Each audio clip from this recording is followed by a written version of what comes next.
Alright, today we're taking a look at the K1A assault rifle in Ghost Recon Breakpoint, one of the best additions to this game post-launch, and it's the #1 most underrated gun in this game, alright? It's Ghost Recon Breakpoint's, as I've stated, best kept secret. If you have not seen my spotlight videos yet, I believe I opened one up saying that it's Ghost Recon Breakpoint's best kept secret, the K1A, a solid rifle, a fun as fuck gun, and for all you Rainbow Six Siege fans out there, yes, the K1A is Vigil's main weapon, and if you liked it there, which I personally did because I used to play Siege, and I think around the time Vigil came out was probably around the time that I quit the game, but I do remember using him, and I do remember loving this gun. We will start by testing this thing out against Sentinel, Wolf, and Bodark targets too, to see how well this rifle hits, and then I will give you guys my thoughts on the gun. And I'm actually going to go a little bit farther today, just to kind of spice things up. I got to keep things interesting even for myself. I'm actually going to do some range tests with this thing, because this thing's shocking, guys, alright? This thing is actually shocking what it has the capacity to pull off at a distance, alright? But before we do any of that, let's set this thing up. We're gonna go with the short barrel, the ASR standard magazine, the ASR suppressor, the PEC-15, the EXP 3X G33 sight, an auto burst trigger, and lastly the underbarrel shotgun. Alright, now that we have this thing all set up, I'm going to discuss why I chose those parts that I did, but before we do that, let's test this thing out against Sentinel, Wolf, and Bodark targets now too. Single shot, center mass, so we're going to see how well this thing takes them down. We're going to start off with Sentinel using a suppressor. 2 shots, without a suppressor now.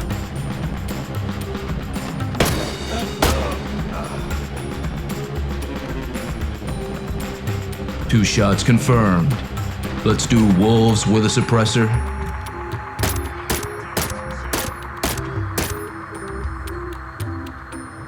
Six shots without a suppressor now. 5 shots confirmed. Let's do standard Bodark enemies, which include Seekers, Troopers, and Tacticians, starting with a suppressor. 2 shots without a suppressor now. 2 shots confirmed.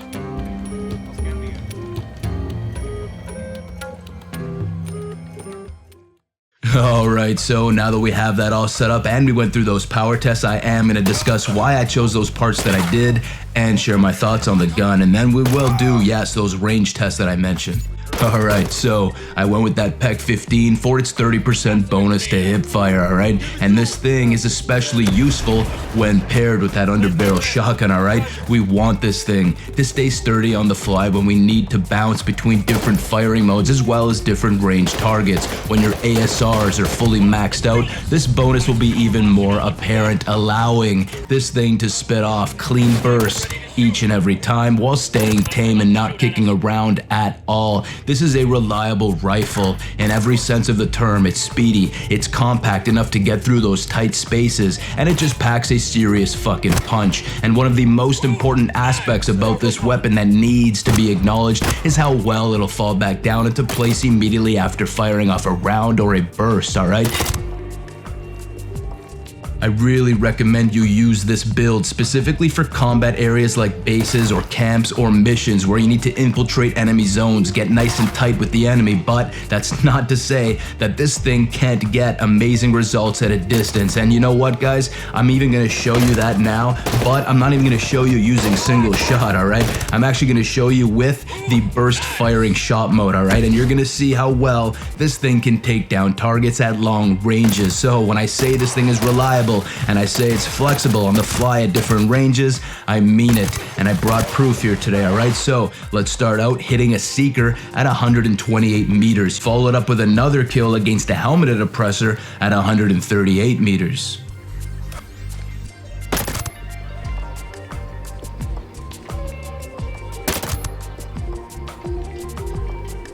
Now let's get a little farther now at 156 meters.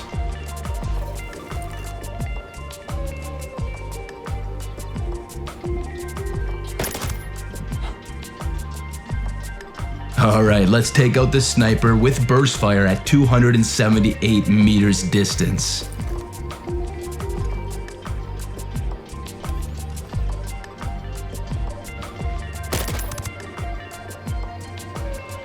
Alright, let's go real far now and hit this sniper at around 400 meters. To be specific, it's 386 meters.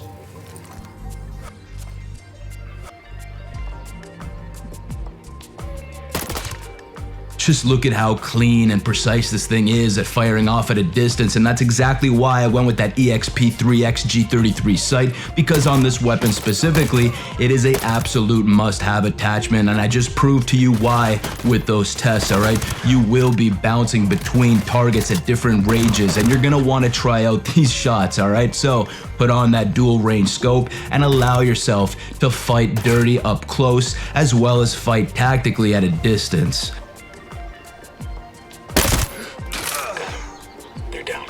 So that's the K1A assault rifle, everyone. Even with that underbarrel shotgun, I guarantee you those range results will still happen, all right? And when you are up close to the enemy and you really need to lean in on that shotgun, you know it's there to drop the ass of any fucking idiot that gets in your way, all right? Because we all know the AI are fucking idiots, so drop them like one. And as always, guys, thank you for watching. Go try these K1A builds out yourself, and if you do, let me know. I love hearing out when you guys tell me you fucking try these guns and shit, all right? Anyways, guys, I guarantee you it's a fun fucking time. Just go relax, have a great fucking weekend, and as always, thank you for watching, and take it easy.